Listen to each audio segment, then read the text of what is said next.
દાહોદ પોલીસે ટેકનોલોજીનો ઉપયોગ કરીને મંદિર ચોરીના આરોપીને પકડ્યો।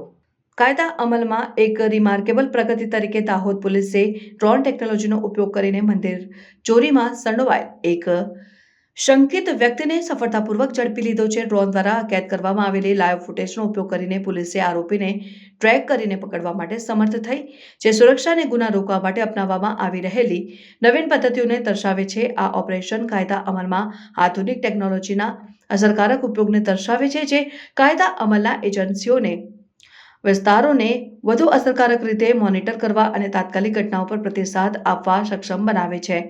દાહોદ પોલીસ દ્વારા લેવામાં આવેલ તાત્કાલિક પગલાં પ્રશંસનીય છે, જે વિસ્તારમાં કાયદો અને વ્યવસ્થાને જાળવવાની તેમની પ્રતિબદ્ધતાને દર્શાવે છે। ગુજરાતના ડિરેક્ટર જનરલ ઓફ પોલીસ એ દાહોદ પોલીસની પ્રયાસોની પ્રશંસા કરી પરંપરાગત પોલીસ પદ્ધતિઓમાં ટેકનોલોજીનો સમન્વય કરવાની મહત્વતાને હાઇલાઇટ કર્યું। આ ઘટના માત્ર ગુના શોધવામાં ડ્રોનના સંભવિતતાને જ નહીં, પરંતુ અન્ય પોલીસ વિભાગોને તેમના કાર્યમાં સમાન વ્યૂહરચનાઓ અપનાવવા માટે એક નમૂનો પણ સ્થાપિત કરે છે।